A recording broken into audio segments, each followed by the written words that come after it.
Hello, everyone. Welcome to a brand new episode of One Vision, the Fintech Views. Joining us on the show today is Allison Swagert, AML and Compliance Product Marketing Manager and SaaS, but most of all, a super impressive, oh my God, where have you been? All-rounded person that I had the opportunity to meet recently in Orlando. Welcome to the show, Allison. Thank you, Theo. I'm very excited to be here, and I'm just so glad that we had the opportunity to meet at Innovate and get to connect and chat. And now I'm here. Just can't believe that it's all worked out so perfectly. I know, me too. I remember we had that chat. I think it was on the way back from dinner. Yeah. And you were telling us your story about your school and everything you do. I'm like, wait a minute, really? Oh my God, I have to have you on the show. So I'm so glad you're here. I will need to make sure that my kids listen into because they have so much that they can learn from you. If there's one model, like here's the role model you need to follow and listen, it will be you. So thank you. Thank you. I That am means so excited. much, Theo. And especially coming from somebody as smart and passionate and dedicated as you, it means more than you know. So I appreciate it. Oh, you're most welcome. And I really do mean it. When the kids look at me, they don't even know what I do, and they're like, it's fine. But you on the other hand, let's start with what you did. You were telling us about math, hmm pure math. hmm You are the only person, I kid you not, in the last 30 something years that have told me about pure math. This is what we did in school back, I'm showing my age, over 30 something years ago in high school in Hong Kong. So in the last year, we all did pure math. And it's like a thing before you go to college, they want to make sure that we are at least a year, 2 years in advance. And so we have pure math, and I absolutely hated it. Like, what on earth is this thing? Why am I doing this? Why do I have to prove something that seems so common sense? We take for Trivial. granted. Yeah. Exactly. But then when you were telling us the story about pure math and your passion, I had never seen anything like that. So let's start with that. You started with math and comp Yeah. sci, and now you're doing AML and compliance product marketing. hmm I wanted to ask you, A, when you were doing when you study in college, did you think that this is going to be your path and what you're doing right now? And second part is what has been the most interesting or surprising, if you will, um, with what you've been doing now? Because it's been a few years, right? Yeah, it is. So Uh-huh. I guess to go back even before math, I thought that I wanted to go into the medical field. My grandpa was a doctor, and we would I would shadow him on his house calls. I would shadow anesthesiologists and like scrub in on surgeries, and I did this for years and years. And so I really thought like, okay, medical field is what I want to do and where I want to be. So then I got to college and it was in my freshman year and I'm like looking at the curriculum for a biology major and I'm looking at, what the path would look like to go into the medical field and I realized I actually have no interest in this. I just think that like the human body is interesting. So I said, okay, I need to, start from scratch and figure out what I want to do.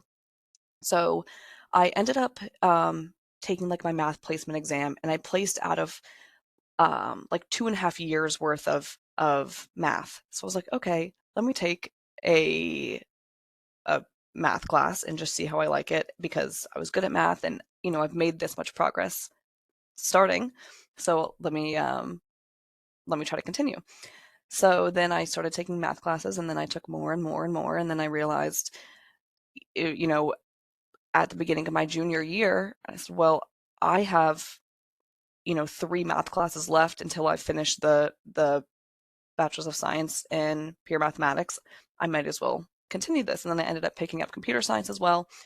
And, to our conversation that we'd had before about pure math, I did find it really interesting, where it's taking these things, like you said, that seem so obvious, that seem so trivial, and showing that you have to prove them. So the best example that I have from this is the proving that every number is either even or odd, but not both. So intuitively, that makes a lot of sense, right? You're like, yeah, of course, every number is either even or odd, but not both. Like that's what the definition of even or odd is. It's either divisible by 2 or it's not. And so, but when you think about numbers going into infinity and larger infinities, and you say, okay, well, how do we know that those numbers aren't going to have some logic that breaks and those are not either even or odd?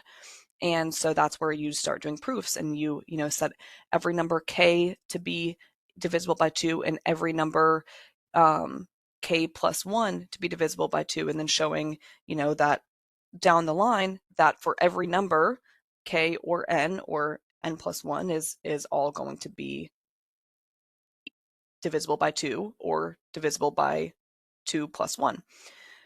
So during this time, I was trying to apply to internships and figure out what I wanted to do. And I ended up working for the CIA in foreign intelligence analytics.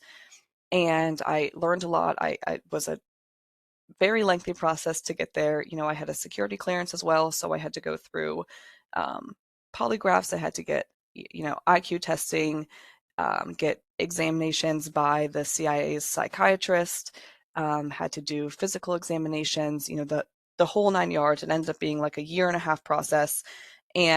But ultimately, I got the position at the CIA, and I was working in foreign intelligence analytics. I thought that the topic was really interesting. I was learning a lot, and it felt cool to be able to take these soft skills that I had learned in the math major, like problem solving, and really thinking about approaching problems in a different way, approaching them from the lens of proofs, approaching them from the lens of everything. Just because we know every number to be even or odd doesn't necessarily mean that that's how it is in the future. And if we want to paint a bigger picture, we have to look at it from the top down. And so taking kind of those soft skills was really helpful for me working in the intelligence analytics space. And ultimately, even though I did like the work a lot, it wasn't a perfect culture fit for me. And so I decided to separate from the CIA, and then I had to figure out what was next. And so from there, I realized or thought I had an interest in continuing to work in intelligence or fraud in some capacity. And that's where I found out about SAS. And I started working at SAS on the fraud and security intelligence side. And I started on products, so working on our fraud products and solutions. And I worked there for 3 years until I transitioned into my current role, still at SAS, but now focused on our anti-money laundering and compliance solutions from a product marketing perspective. And I would say I'm definitely a bit different from the typical product marketer because I have a strong technology background. And so that was kind of how I got brought into this role, was because of that background and being able to provide a different vision and a different perspective from the other people on my team. So whereas now I'm our lead product tech demo go-to person, and then when people on my team have questions about that side, that's where I help. And when I have questions about the marketing side, which I have zero experience in, that they help me out there. So it becomes a good balance. And I will say I did not expect to ever be working in this space. Especially if you'd ever told me that my title would have marketing in it, I would be shocked. But um, I would say the most both interesting and surprising thing to me is how much I love getting to work with so many different people. I love getting to meet different people. I love getting to, talk with people like you and meet people like you at conferences. I love getting to talk with customers and just understand these unique perspectives that so many people have. And, I've always been, social, but I thought that I would be in a position where I was really technical focused and in less of a, very mixed technical and non-technical, very kind of social and interactive role. But I really love it. And it's opened my eyes to how valuable all the perspectives that so many different people can bring by having their unique background. When I met you the first time, and then you told me your background, I was shocked. Absolutely shocked. Um, because and you said it perfectly well. You come from a very tech background, not just like tech as in, coder, comsci tech, but Hmm. like hardcore tech. Um, when I run into people who come from a really, really hardcore theoretical tech background as well. Oftentimes you find them back in college Hmm. teaching others, Hmm. but you are different because you are passionate, you're curious, you are energetic, you are like just a burst of fresh air and energy. Thank you. If you asked me, I would have never guessed, absolutely never guessed. And having you in a tech background that in a position that you actually have to communicate with people and you're not boring, again, that's like impossible to find. This is like my very, very long way. I need to shut up now. To basically No, say, I admire you. Like literally, when I saw you, I'm like, oh my God, wow. We need more people like you. We need more people who care about things in the world as you do. We need more people who are curious about things like you do. We need more people with the people skills that you do in fields that are absolutely completely boring. I mean, I'm sorry, compliance is really boring. yeah, it's It's like, that is the last place I would think we'll find interesting people. But you bring a very different and fresh perspective thank you. to a It, very important space. So thank you. no, Um, I mean, I'm honored to be here, and thank you for opening up these opportunities to be able to share my experience and just be able to learn from you and your insight. And so it's in 10 years, just, if I do run into you, hopefully you still remember me. You'll be like surrounded by people. You'll be like this tech genius that started some great idea. I'll I'll always And remember you, Theo. I literally have your book on my nightstand right now. thank you. So speaking of an important space, the one of the reasons why this is important, obviously, is because it's money. Money, we need to make sure money is safe, and we need to make sure that we can do what we can to protect consumers. So when we talk about money, we talk about fraud. One of the fun things I remember the first time I talked to Stu was like, "Can you believe we still have check fraud?" And I'm like, yeah, I think we're like the very odd country that still has such a massive problem of check fraud. And this was an interesting headline that I saw last year when Treasury Department they said they have been able to successfully use technology such as AI to help them recover 1 billion of check fraud last year. Um, and that's just check fraud. I think the larger amount that they were able to recover in fraud in general was much bigger. Curious to hear from your perspective when you talk to people, when you look at products and technology that is available today. Why? What makes AI so effective in catching fraud Mhm. compared to what we've had, which is more of a rules-based system? And where do we go from here? So, I mean, as you mentioned, like AI is going to excel at finding these really non-obvious, multi-dimensional fraud patterns that our traditional rules-based systems are going to miss. And when we talk about rules-based systems, we talk about this conditional if-then logic, right? If a transaction exceeds X amount, then alert. Or if a transaction meets X, Y, and Z condition, right? Let's say that the owner of the account is from a high risk country, the payment is a wire transaction, and um, there's some other flag on this. If we meet those conditions, then we're going to alert or decline the transaction. Well, those if then logic are going to be much easier to subvert because if you know what that if then logic looks for, if you know what those thresholds are going to be, then you can take diligent and intentional effort to stay below them, right? If you know that, okay, the threshold where this bank is going to decline my transaction is $10,000, I'm okay as long as I stay at that $9,999.99. Obviously, the fraud detection systems and rules are more complex than that, but that's the gist behind it. Now, where AI comes in is it can help detect these patterns that are going to involve subtle deviations that are going to be invisible to our more static if then rules, but will be detectable through AI's pattern recognition capabilities. And so, on top of that, AI systems are able to scale much more easily. So, we can enable this real time fraud transaction monitoring and detection at scale. And I think the other thing to note as well is the bad guys are bad actors here. They're also using AI. So, when we're talking about this traditional rule based AML and fraud detection systems, we have to recognize that we're talking about these systems that are a lot less modern, they're less state of the art, and these are also going to be less state of the art than what the bad guys are using, right? The bad guys are using AI. And so we can't continue to use the same methodologies that we've been using before these other technologies existed.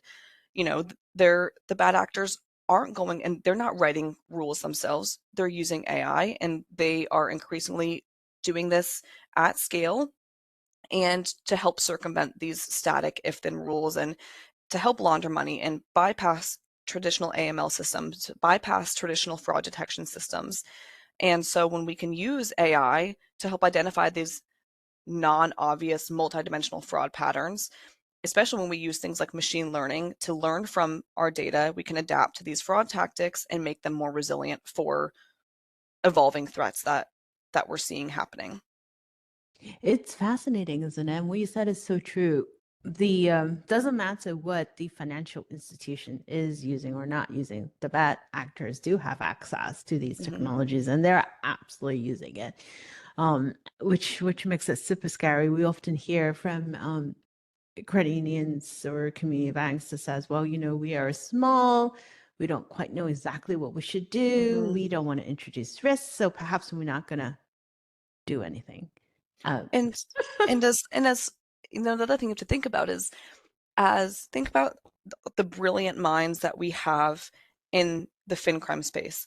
As brilliant of the minds that we have working in the fin crime space, working in AI, working in fraud detection, you have to assume and you have to know that there are as brilliant of minds working on the other side of that, right? It comes down to this whole thing of using this brain power, using your technology ethically, but as long as this technology exists, you have to count on the fact that there are going to be people who are going to use it unethically, and that there are going to be people who have brilliant minds and are able to create really intelligent, really impressive technology that may not be used in an ethical way. And that's the unfortunate reality, but that is where it comes down to your point of it doesn't really matter the size of the institution. It doesn't matter um, how big or small your bank is. At the end of the day, if people have the means to get ahead financially, some people there are going to be people that are going to try to take advantage of that and exploit those systems, especially on for smaller scale institutions that feel more vulnerable. Absolutely. They always go to what the money is, right? I mean, it's human nature, unfortunately. It doesn't matter what who they are talking to. So Hmm. if that's the case, right, with that being said, how can organizations stay ahead? Because, they are not bound by rules and regulations. They Hmm. have anything and everything at their disposal. In the Hmm. old days, we used to say, well, watch for these spelling mistakes. I think that's Hmm. gone. Or watch for, these hints that doesn't quite sound right. But now you can Hmm. use a lot of technologies to write things that look perfectly normal, creating deep fakes that look like you, even though it's not you. Hmm. So what can we do or what should we do? I think a big piece of it is really trying to stay informed and aware of what's happening in the industry. What are the trends, right? Especially if you are a smaller institution or you don't have you don't have an unlimited budget to work with, using other institutions and other banks and even other industries as a precursor or a foretelling of what is going to be happening in our industry, right? And so that can be things on both the technology development side but also the fin crime side. If you're seeing developments, for example, right now, like agentic AI is all the buzz right now. So if you're seeing all this buzz around agentic AI, it's thinking in two ways. One, how can we adopt agentic AI to be able to have a more powerful and more sophisticated fraud detection or anti-money laundering, detection and monitoring programs? But two, how could somebody with ill intentions manipulate and use this to their advantage? And so coming to your point about the synthetic identity, right? We're seeing AI being used to create synthetic identities and deepfakes to bypass KYC or know your customer checks on the compliance space, right? So this can include like forging government IDs and financial documents or altering video and audio to impersonate individuals. So I even had a coworker this morning, make use AI to create a silly video of Joe Biden giving his like stamp of approval for SAS real-time watchlist screening, which is our newest sanction screening solution. And so, he made, and obviously that's all fun, right? It's a funny video of Joe Biden saying all the other competitors, they're complete garbage systems. You have to use SAS real-time watchlist screening. It's like, it's a funny little thing. But when you thin that makes you aware of, okay, well, if we can make this video for a funny little thing, which was weirdly, weirdly real looking or real sounding, how can somebody use the same technology for bad? And that, for most people, that's not going to be where your mind immediately goes to, right? You're going to want to think of how can the world be improved by this? How can things be improved? But if you're going to, you sometimes have to look at this, 30,000-foot view and put yourself in a view that you might not be natural for yourself and try to understand how can somebody use this in a negative framework.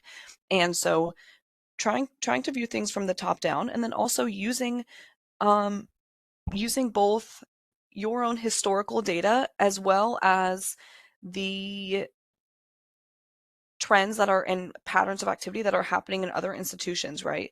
Building this network to be able to talk and say, hey, here's what we're seeing on this side. Here's what we're seeing in this geography, in this region with these different um, technologies. And so trying to limit how much criminals are able to exploit those limitations by communicating and staying ahead, right? The way that I think the way that these things and these criminal networks and this fraud is going to persist is if we don't stay connected. And that's not just going to be connected with our own industry, but it's going to be connected with others in the industry and trying to learn, not necessarily from each other's mistakes, but from each other's gaps, right? Where have gaps in other institutions been exploited, and how can we work together as a community in the future to try to reduce those gaps? Which brings to the point of collaboration. Mm-hmm. I truly do believe that being able to collaborate, being able to learn from each other, as you say, and understand where the gaps are, all of that exchange of information, which is two ways, it will help create better a better defensive technology, but also Mm-hmm. a better world in many aspects, right? How can we use technology for good? Where have you done? And how can we learn from each other and how can we improve? I Mm-hmm. remember one of the most powerful stories I read, it was last year, about the use of AI was from Combank in Australia, where they talked about using AI to detect the messages and the pattern within digital payments that people are sending to each other, and to be able to find hints of financial abuse. Um, And it was so fascinating. They worked on it for a whole year to the point where they are able to catch a lot of financial abuse cases in Australia, and they started sharing the model with banks around the world.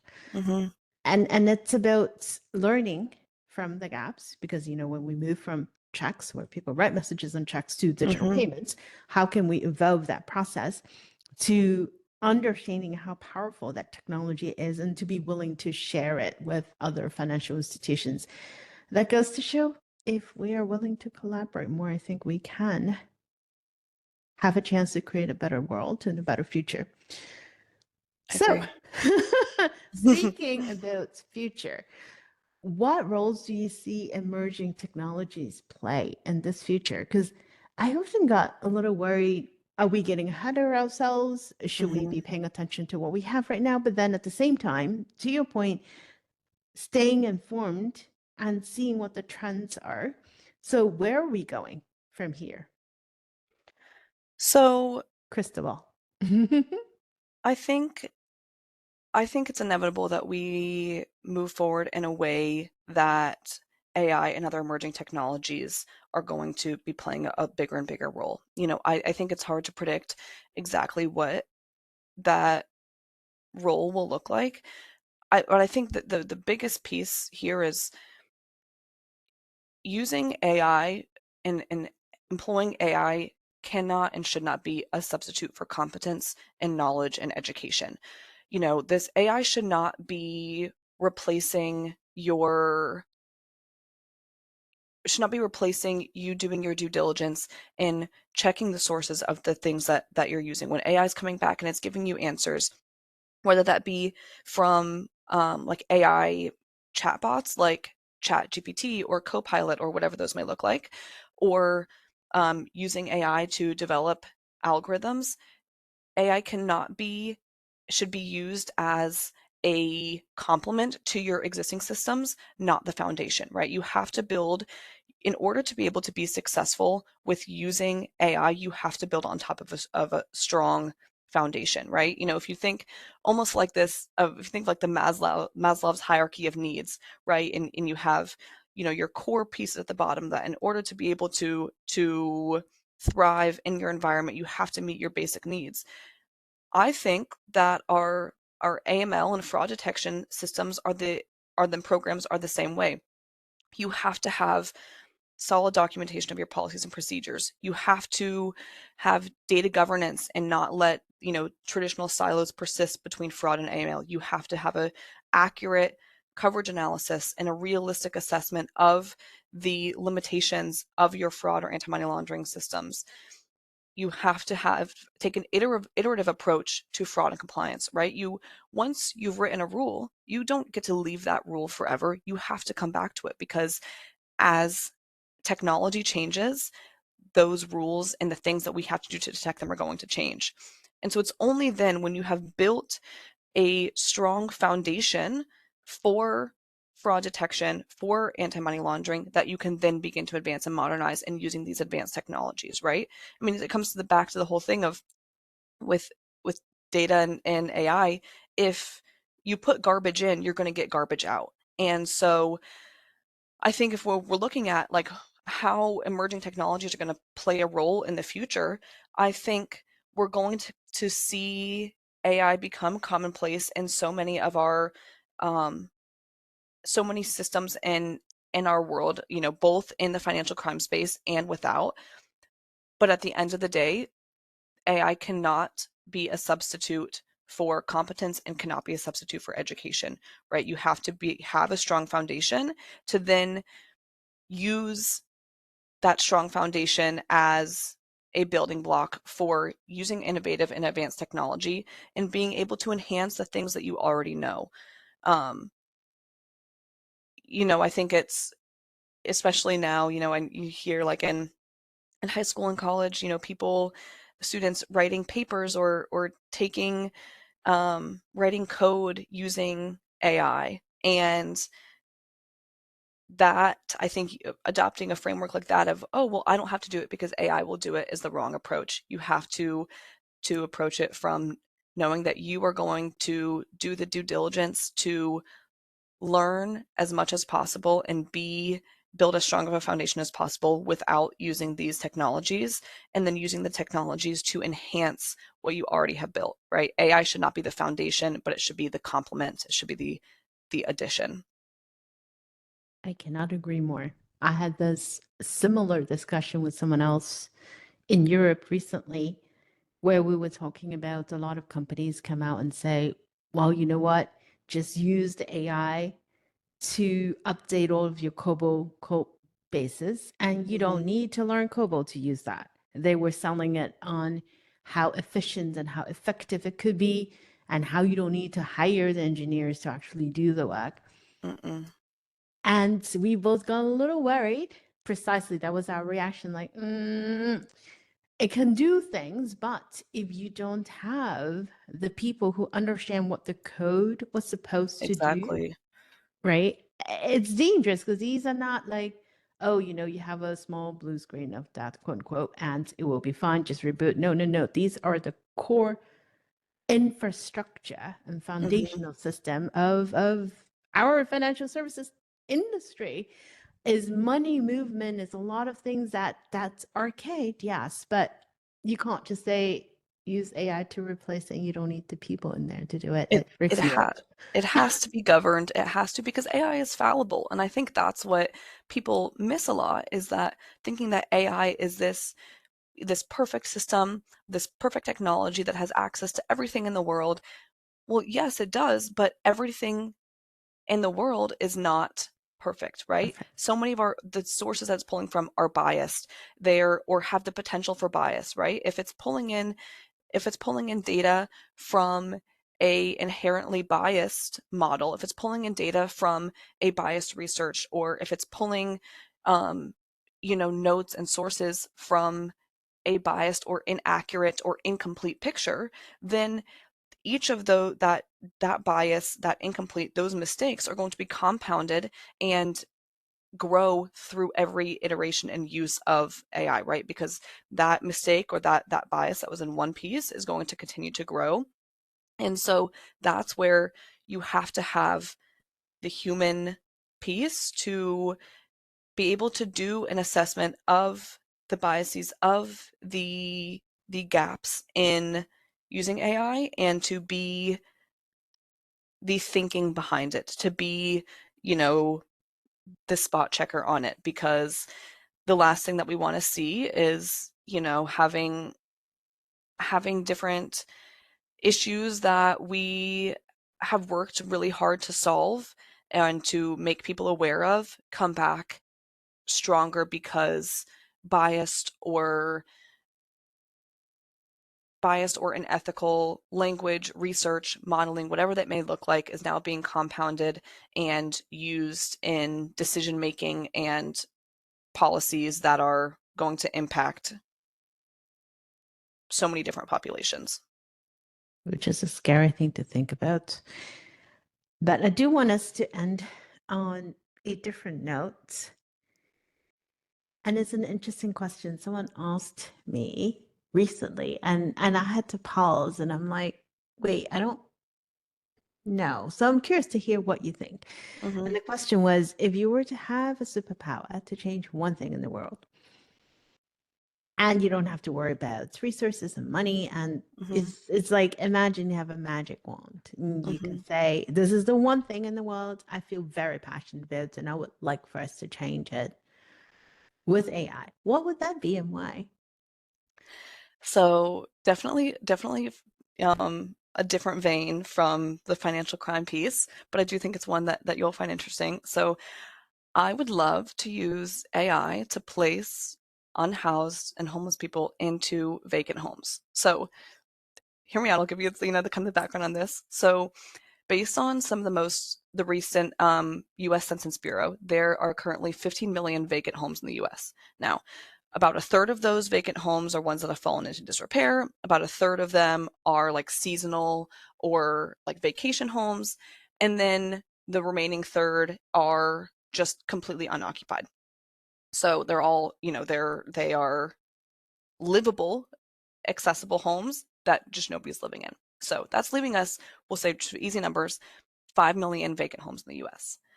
Well, during that same US Census, there are about 563,000 unhoused and homeless people in the US.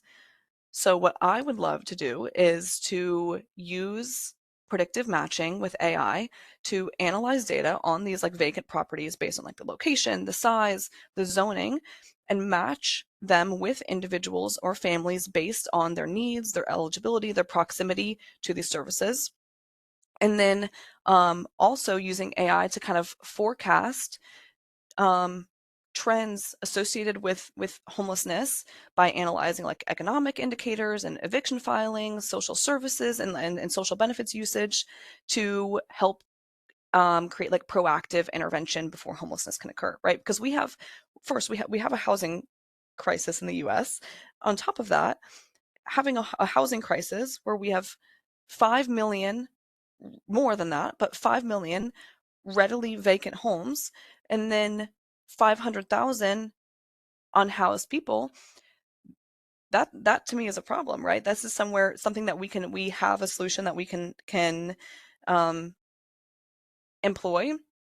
I mean, for example, in the U.S., there are was like a study done to compare the ratios of vacant homes to people experiencing homelessness in the US. And so Detroit was the city that was the worst. Detroit has 116 vacant homes to every unhoused person. And this is within Detroit proper, right? This is not including the suburban or rural areas around it. This is all Detroit proper, 116 vacant homes for every unhoused person. So I would love to use AI to build an algorithm to intelligently match um, individuals and families experiencing homelessness by placing them into these vacant homes.